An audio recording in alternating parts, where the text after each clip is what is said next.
नमस्कार साथियों, आज मैं आपको बताऊंगा। आप जानिए यातायात में जो परेशानियां होती हैं, जो दुश्वारियां होती हैं। पहली बात तो यातायात जो नियम बनाए गए हैं सरकार द्वारा, हमारे समस्त चालकों को उसका निर्वाह करना चाहिए। एक एक चीज़ का पालन करना चाहिए। अगर हम यातायात नियमों का पालन करेंगे तो आप मान लीजिए कि ये निश्चित है कि जो दुर्घटना होने के चांसेस हैं वो बहुत कम हो जाते हैं। और अगर उस कमी में गिरावट आती है तो बहुत से लोगों की जानें बच सकती हैं। इस वक्त बरसात का टाइम है और कई बार न्यूज में सुनने को आता है, देखने को मिलता है, पढ़ने को मिलता है कि कहीं गाड़ी जा रही है, अचानक ब्रेक लगाई गई, वो स्लिप हुई, खुद भी पलट गई, दूसरों को भी चोटिल कर दिया, या घटना बहुत ज़्यादा हो गई, बड़ी हो गई। बरसात के समय में हर वाहन चालक को, मैंने इससे पहले की वीडियो में बताया था कि वाहन चालक चाहे वो अपनी गाड़ी चला रहा है, उसके पास लाइसेंस है, वो वाहन चालक है। वाहन चालक, टैक्सी चालक भी वाहन चालक है, सरकारी चालक भी वाहन चालक है।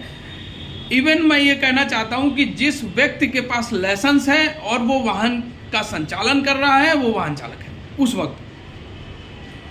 तो जब भी आप वाहन का संचालन कर रहे हैं, ड्राइविंग सीट पर बैठे हैं, ड्राइव कर रहे हैं, तो उस वक्त आप चालक हैं और आपके हाथों में आपके पीछे बैठे हुए साथियों का, आपके परिवार का, आपका और सामने वाले की जिंदगी आपके हाथ में है। आपकी थोड़ी सी चूक वो दुर्घटना का कारण बन सकती है। आप बरसात के समय में स्पीड पर अत्यधिक कंट्रोल रखें। ध्यान रखें कि जब भगाने की आवश्यकता ना हो तो गाड़ी ना भगाएं। गाड़ी लिमिट में ही भगाएं जिसको आप कंट्रोल कर सकें।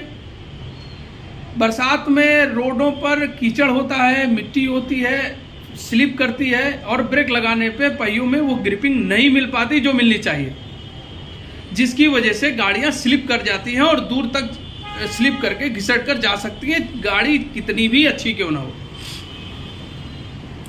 देहात क्षेत्रों में रोडें खराब हैं या जहां कच्चा रोड है वहां भी संभल कर चले। आपकी गाड़ी बैठ सकती है, आपको जहां आधा घंटा लग सकता है लगने में, जहां पहुंचने में लग सकता है, वहां पर आपको 4 घंटे लग सकते हैं। और ये मैं दावे के साथ कह सकता हूं कि कोई भी व्यक्ति हो, ये मैं दावे के साथ कह सकता हूं कि कोई भी व्यक्ति हो, वो जब भी गाड़ी चलाता है मैं उसके साथ चलूंगा। मेरी गाड़ी की लिमिट होगी 50-60 और वो 80-90 चला सकता है, 100 चला सकता है। और एक गंतव्य स्थान बना दिया जाए कि आपको 50 किलोमीटर दूर पे पहुंचना है, मैं ये दावा कर सकता हूं कि मुझसे बहुत ज़्यादा 5 मिनट पहले पहुंचेगा और गाड़ी भी सुरक्षित होगी। क्योंकि जितना आप तेज चलाएंगे आपको ब्रेक मारना पड़ेगा, आपको फिर आगे बढ़ानी पड़ेगी, क्लच का यूज होगा, बहुत सारी चीज़ों का यूज होगा, आपका ब्रेन भी चलेगा साथ में तेजी से और दुर्घटना होने के प्रबल चांसेस बनेंगे। और जब आप 50-60 यानी लिमिट में चलेंगे तो आप स्मूथ चलेंगे। आपने लगा दिया, आप चल रहे हैं, गाड़ी का माइलेज भी अच्छा होगा, गाड़ी अच्छी भी चलेगी और दुर्घटना होने के चांसेस बहुत कम हो जाएंगे।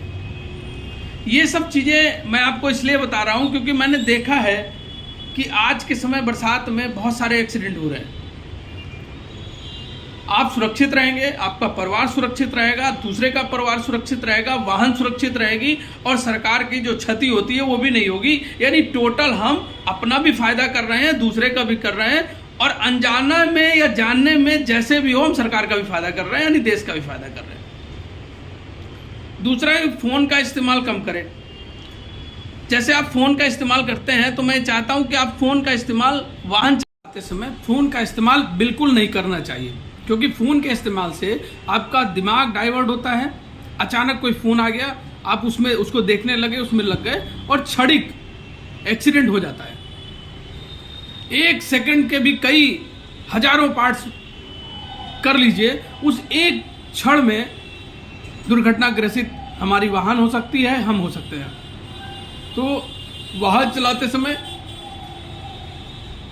फ़ोन पर बात नहीं करना चाहिए, फ़ोन का संचालन नहीं करना चाहिए, उसे साइलेंट करके रखना चाहिए। आप जब अपनी जगह पर पहुंच जाइए तो उसके बाद आप फ़ोन करिए। इन्हीं सब जानकारियों के लिए आप सबको नमस्कार करता हूँ। ध्यान रखिए, संयमित चलिए, यातायात नियमों का पालन करिए, सुरक्षित चलिए। याद रखिए, आपका इंतजार आपके घर पे आपके बच्चे, आपके अपने लोग सब कर रहे हैं। उनका ध्यान रखते हुए सुरक्षित घर पहुंचिए। नमस्कार।